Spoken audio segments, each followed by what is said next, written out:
Let's cook dinner for the family and catch up, you and me. With each move she finds her voice. In our life she makes her choice. It's been a while, right? It has been a long time, my friend. What have you been up to? I have pretty much changed my entire life since the last time I saw you. And I'm happier. I'll tell you that much. I am happier. So today I wanted to, while cooking dinner, family's got to eat. I have a lot on my plate right now. So dinner is happening and we're going to do it together.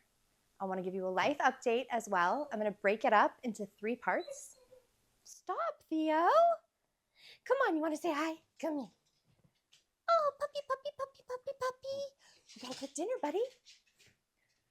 3 parts. The ex-Scientology update, which is a blend of me and mental health and everything that's been going on. 2, new job. Girlie got a new job. Yep. Wow, probably going to edit that out. That must have looked awful. Don't care. We got a new job. We got a new job. We did it. And the 3rd will be an art update, which might be the most exciting part for me on a personal level. Okay, so let's get started with both. First of all, I'm going to have to run around and do some things.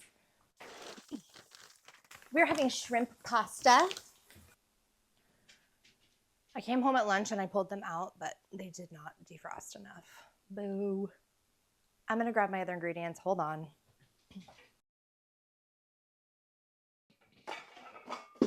Okay, let's get to chopping. I have a thing for metal bowls. I love them. Okay. First part, life update. I'm going to tell you the truth. Being an ex-Scientologist as your job or wanting it to be your job is not for me. I want to do it and I am going to continue to do it. But it has to be on top of my life, on top of everything that I've got going on. What ended up happening is I wrote my book, Confessions of an Ex-Scientologist Pothead, and it is on Amazon, and I stand by it. And I wanted really badly for several years to develop it into a series, Confessions of an Ex-Scientologist. And I have Confessions of an Ex-Scientologist Mom, Confessions of an Ex-Scientologist Pothead, that one's written.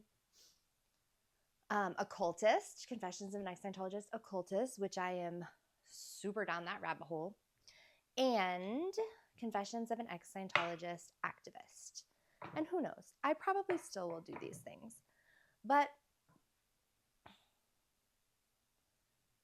tying them up with money, monetizing it, has actually set me further back when it comes to my healing, right?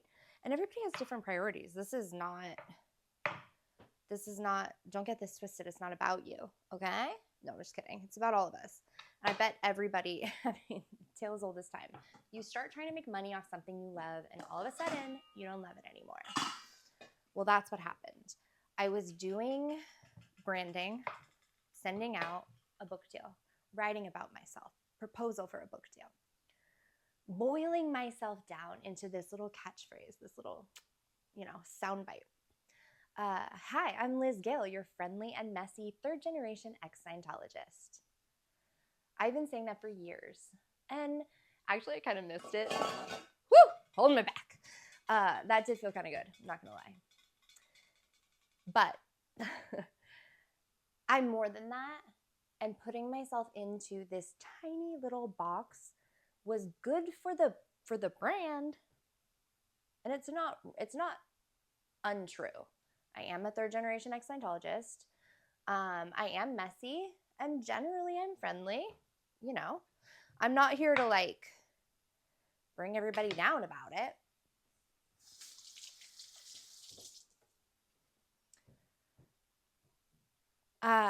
Now, at that same time, there are 2 other creators online that I really like. Okay, I like one of them. And one of them talks about being a 3rd generation ex-Scientologist, or born a 3rd generation Scientologist. And another one has like an escape story. And as I started to watch that more and more, ooh, I should cut these bigger. Dang it. What have I done? All right, well, okay. Focus, you guys, focus. Like this. You got to have them be the same size, right? Because I'm going to saute them all together. And if my squash is too small, then it will get all mushy in my, whatever these are, shiitake mushrooms. Well, not. Should I have told you what we're making? I'm sorry. Shrimp pasta with summer sausage, shiitake, zucchini. And then we're going to do a little bit of these sweet sweet tomatoes, and parsley and basil in with the shrimp. And we're going to do, not angel hair, it's thin spaghetti. Anyway, there's the menu that you're not eating and you didn't ask for. So where was I? Yeah, I had an identity crisis when I saw these other creators. Because that's not unique, right? Being an ex-Scientologist, 3rd generation, friendly, messy, whatever. It's not the whole story, because it can't be, because other people fit in that category too, and we're all like snowflakes. We're all individual. But it does not take much to send me over the edge. I gotta look out here for my kiddo. He's gonna be walking home from the bus. He's gonna be hungry, actually. We should make him a little snack real quick that's for right when he gets back. He's gonna be hungry. Well, yeah, identity crisis. Okay, we're back on track. Identity crisis. It doesn't take much to push me off the ledge of an identity crisis. I joke, but it's really serious. Zoolander, when he looks in the puddle and he's like, who am I? Who am I? That's me. That's perpetually me. You could just like bump into me and I'm like, who am I? Where am I? It's bad, you guys. So naturally, did I already watch this? When that happened, when I simultaneously put myself into a box, I did it. You didn't do it to me. Scientology didn't do it to me. My family didn't do it to me. I did it to my own damn self. Huh.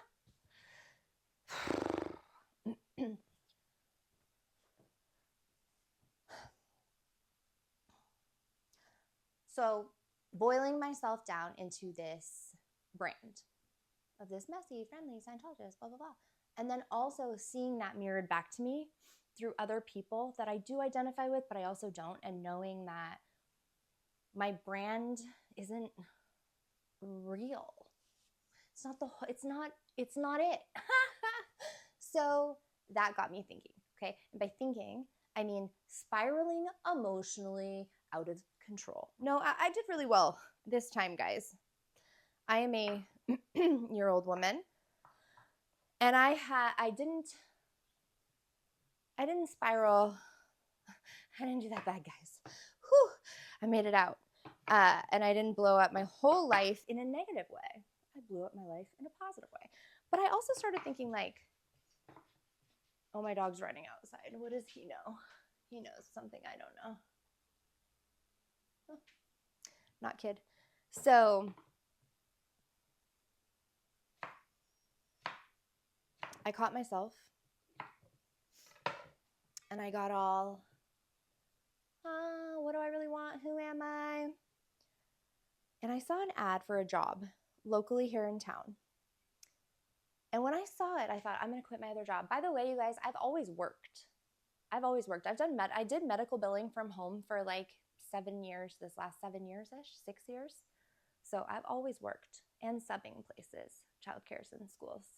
So FYI. But now I started working less and less over the past 2 years, trying to do more book stuff, trying to do more social media. Even the book stuff became just social media stuff, really. And that's a vibe, guys. That's a vibe. It's not a vibe for me. I love it so much. I love talking to you. I love that we're here.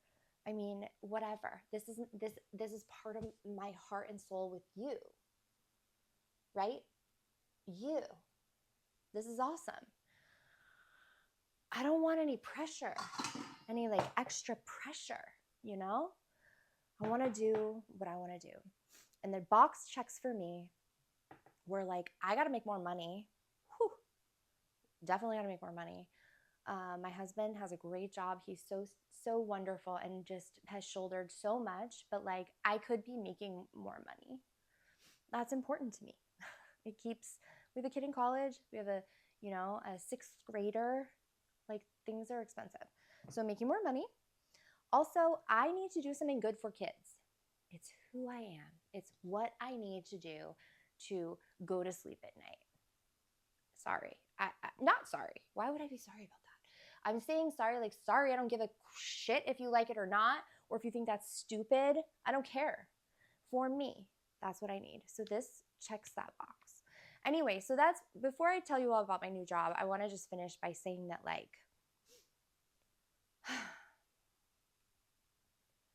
I had a choice. I guess we all have a choice to be the trauma, but to keep it alive within ourselves as an effort to warn others. I think there's a way to do that that'll work better for me than pitching myself as your friendly and messy 3rd generation ex-Scientologist, and then that's it. I want, how do I explain it? I want to go online and talk about trashy TV and Scientologists in the media, and did you hear this and did you hear that? Love it. But when that becomes my whole thing, I don't know. I think I judge myself that's just not how I want to live. Whew. We both know I'm going to edit almost all of that out. So, hear ye, hear ye.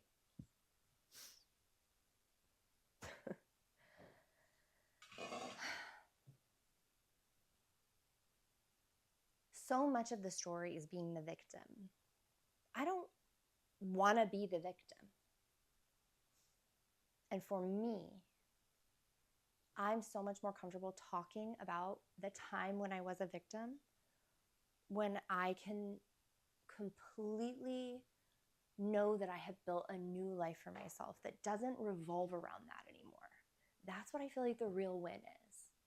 When my whole life doesn't revolve around Scientology anymore, that's better than if it does. On either side, right? If you're in Scientology and you're all about it, I don't want that. I also don't want me to be all about ex-Scientology. I feel like I have just been on a game of traitors for 2 years. You're in, you're out. She's the traitor, he's the mole, whatever.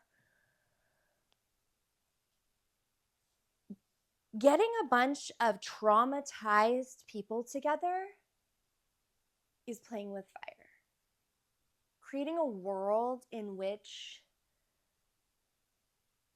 the healing comes after the monetization is how I will end up in a mental institution. For me. Nobody wants that. What I want is to know that I am taking care of my local community. I am helping real kids with real problems. And I don't say that like, oh, Scientology kids don't have problems. No, but like I can solve certain problems and other problems are more esoteric and take a longer and like a different route, right? If a kid comes to you and they have a scraped knee and you put a Band-Aid on, that's different than making a video on social media about putting Band-Aids on, right? So that brings me to part 2. my new job. And we might take a little break right now because I can hear my kiddo walking up. Should we make a snack real quick? Super easy. We're just gonna take this apple, cut that side into 4 pieces.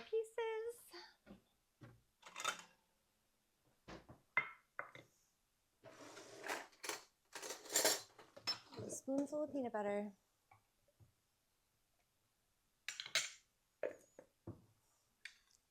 Whoa, voila. Okay, see you in a few.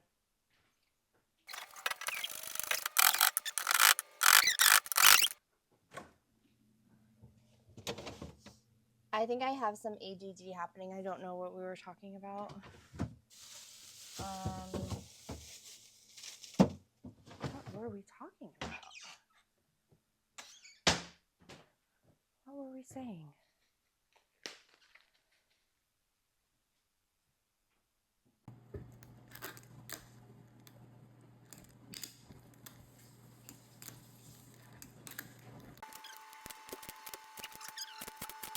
Like and subscribe.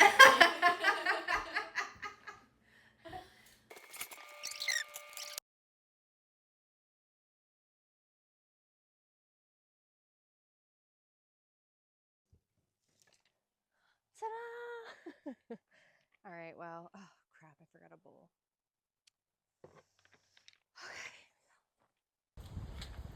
Okay, got a bowl. All right. I had to come out here. We're gonna cut some basil for dinner. Hi, buddy. Theo, come. Come up here. Come here. Come on. Come on.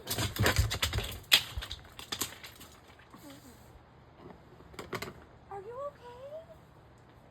Oh my goodness. Why did that happen? Yeah. You're a good boy.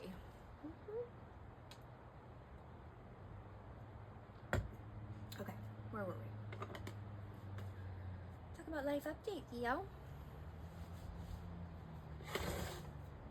Well,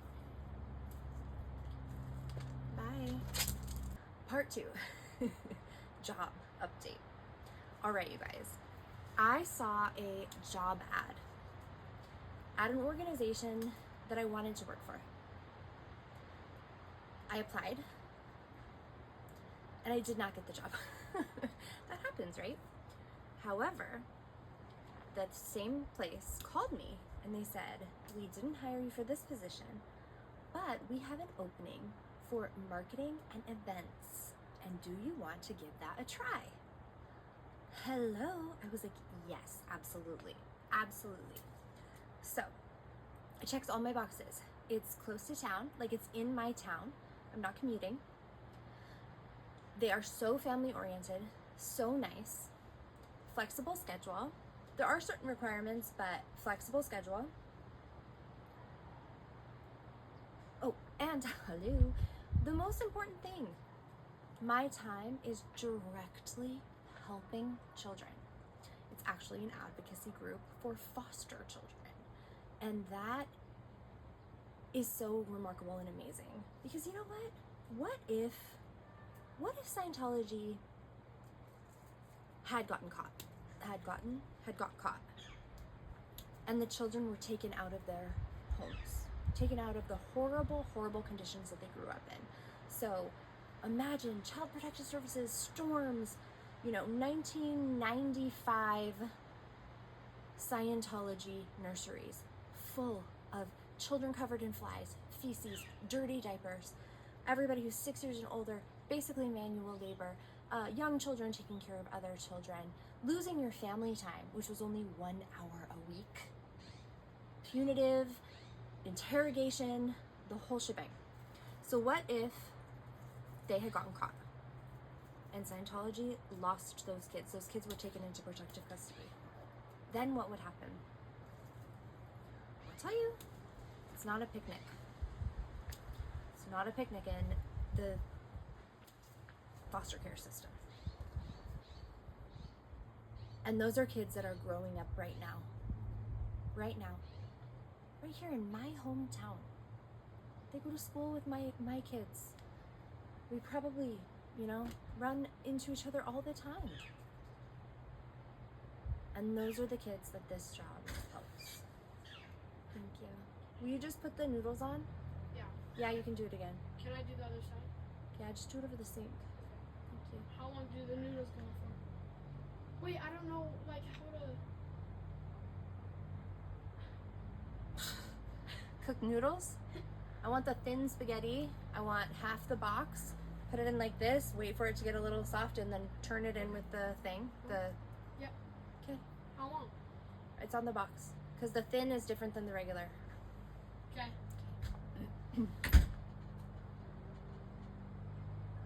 Maybe I was helping other kids, and maybe I am helping other kids on social media. It didn't feel like it there for a little while. So, anyway, that job has been amazing. I just helped put on a huge golf tournament in a very cool, old, like 100-year, in Oregon, 100 years is like the oldest thing that exists. A very old golf course, which was really beautiful. I'm not a golfer, so it was all just really out of my wheelhouse. And it went off great. And, I'm doing a toy drive and some gingerbread decorations for a luncheon that involves, the youth in foster care. And that feels really good, you guys. It feels really good. That will help me fill my cup, right? Also monetarily, like I need the cash. No, I shouldn't say it that I need the cash. That's not an accurate description. I need the stability. That's what I need. I need the consistency and the stability. And this has been a great fit for me. In fact, the other position that I didn't get, a gal was hired, and we interact a lot in the day, and we just laugh that she is so suited for her job, and I think I'm pretty well suited for mine, which is nice. It's really, really nice. So in the future, I may be able to do things like make a parade float, you guys. What? In the future, I might be able to make a parade float. A parade float for foster kid advocacy. Heck yeah, you guys. I mean, sign me up. It is annoying working on a shoestring budget, but that's where creativity comes in, and it's nonprofit, of course. So that's obviously another piece of the puzzle. I love it. So far, I'm really happy. So that's my new job. Now, I'm gonna actually move locations again. Let's talk about art, okay? Yes, let's talk about the Red String Project. Okay, here we go. Part 3, the art update. Hallelujah! So, some of you might know, I cleaned up my art studio. It was getting a little wet in there.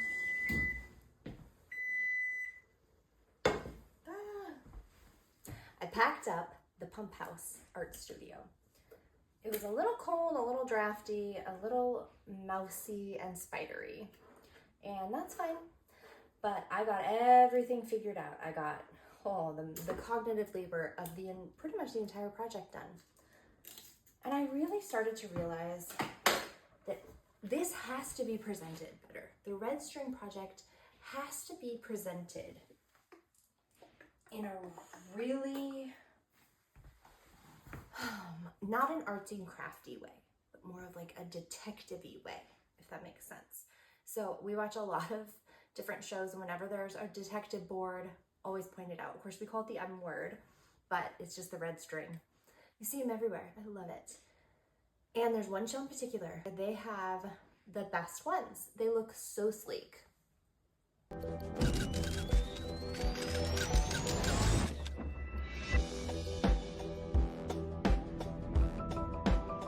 Has to be enclosed and safe. And so I put up a fundraiser because I really want materials, non-reflective, UV resistant plastic panels.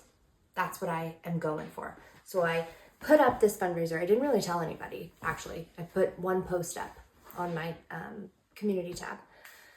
And somebody gave me some money You know who you are, girl. And honestly, I even messaged her. I said, I don't know if I'm going to do this right now. Like, maybe I should get this back to you. She said, keep it. It's fine. And then a couple other people donated. And I looked and I saw that. And it really, really motivated me. Granted, I'm feeling pretty good about stuff. I feel like I have some energy in life to put toward art again when I wasn't having that before. But I'm so excited.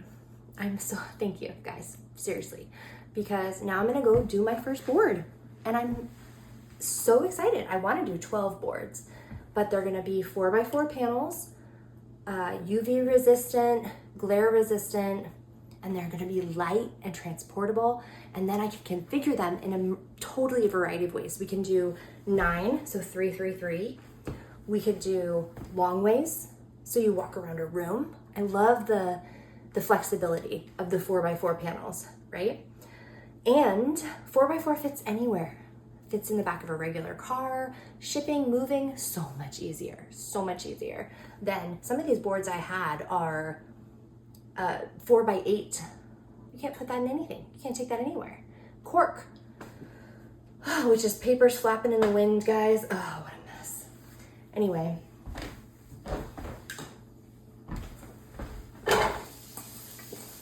Can't forget dinner. All in all,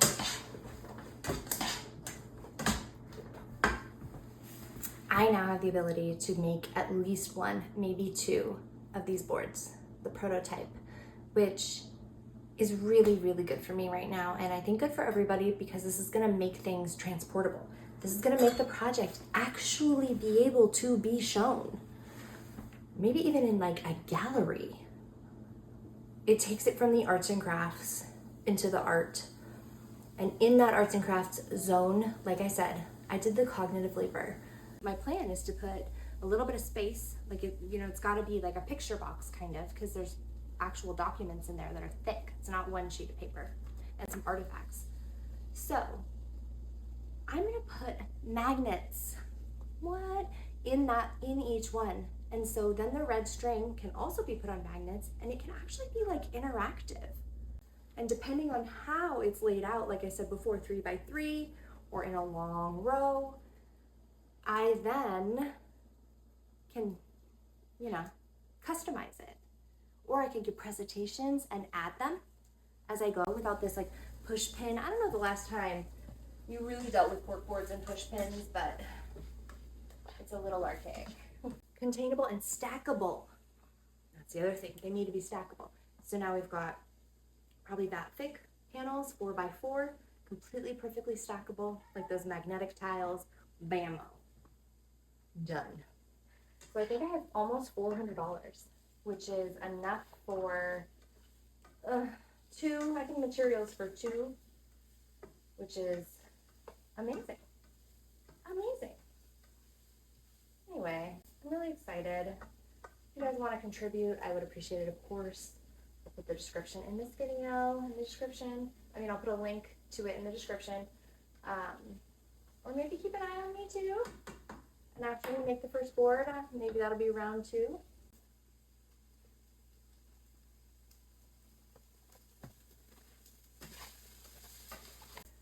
I've missed you guys a lot, and I do hope to talk more and kind of honestly get back to some of the fun ridiculousness that we've been doing in the past. Oh. Before I go though, I definitely want to talk about the Cyberstalker. And just a little update, because I know if you're watching this video all this way, like, you and me, we're like this. If you're already here watching this, like, we're cool. I love you for it. So you probably already know that there has been a woman antagonizing the ex-Scientology community. I will name her Jamie Chalmers. And maybe it was a year ago, somebody found out who it was. She does all this anonymously. She has multiple anonymous accounts. And she harassed many people for so long, got all up in their personal business, like, not just online stuff, but like got to know them, got to be their friendish online, and then like use information against them. Really sick stuff, you guys. 73-year-old woman has the means, clearly the time, to be doing something else. Oh my gosh. Should I try and get her to become an advocate for foster children? Lord help that child. That's the last thing they need. There's actually a pretty rigorous screening process for this case. Thank goodness. Now that she's recently arrested, she might not be able to apply. Anyway, so the big news a little while ago was that not only was she doing this to ex-Scientologists online, but she was doing this to her own local community. She lives in this little, cute little town, like, community. It's, I think, 13 or 1,500 homes. They have a little property owners association. But she doesn't like them. So, and honestly, she might have legitimate reasons, but the way she goes about things is so insane. It really is. Anyway, she wreaked havoc down there too. And again, think like, I guess in this little community, it's the second home place for most people, this woman included. And she terrorized the town so much that, again, she was arrested. They had to write about it in the newsletter. It was a whole thing. Front page. I just got a hot tip recently that last weekend at the community town hall, someone did a whole presentation on her to the community. Oh yeah. They printed out, because again, the demographic is a bit older, and I don't know if they had like a slideshow they could have presented, but they came prepared on like these big posters, her profile pictures, all kinds of information, including a huge printout of another ex-Scientology creator, Aaron Smith Levin, growing up in Scientology. Well, she stalked the hell out of him on Reddit. Reddit hates him. Reddit hates him with a passion, and she like has ignited and sparked that passion for years. So he hates her, and he and a couple other creators who were like part of that ricochet made videos, and including people that she actually personally harmed, made some videos too. And one of them, the one of Aaron Smith Levin, the man at the community meeting printed it out and held it up. He's like, everybody go watch this thing. He did say online snoops, and he didn't message me. I mean, he didn't reference me, which annoys me because I broke that story. Who else do you think is maniacally dedicated online sleuthing? Me. I found this community that she lived in, and you know what? She gave it away. And I'm not going to say how she gave it away, because I don't want her to learn to be a better online bully. But between you and me, guys, it was a rookie mistake. Amateur hour all day long with this lady. All day long. I found her like that. I mean, granted, I was provided her name and state from another creator. But, so I guess it's not really that sleuthy. But I felt pretty proud of myself. And yeah, so I broke the news because I saw this town had an anonymous, oh shit. We gotta cut the basil fast. Where was I? She gave herself away, and we found her. Found out she was harassing other people. Found out she was arrested. And then I also was just told that this whole ass presentation happened at her little town. You know what? Just for funsies, I will put the link to that video down here. The full video. And the timestamp where you can watch this guy slay her. Cheers to that. All right, guys. I could talk to you for hours and hours. I miss you. Is it bad to say that I love you? I really do miss you guys, actually, for real. Thank you for cooking dinner with me, having a chat, a little sip of wine, a chop. I will catch you guys next time.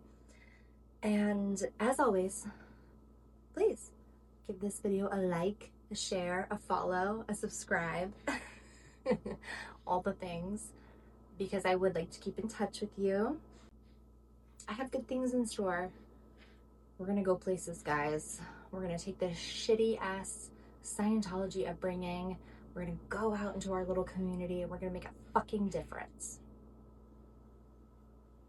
So there. Cheers! You didn't think that was really all, did you? No. Well, maybe it is all. Maybe it is all.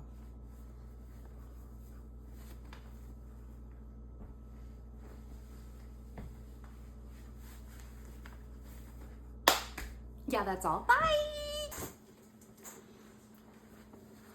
Thank you. She knows herself, she finds her way. Through art and joy, she shapes each day, crafting beauty from the past, healing wounds, peace at last. With each move, she finds her voice. In art life, she makes her choice. Oh, you think who you talking to? Who you talking to?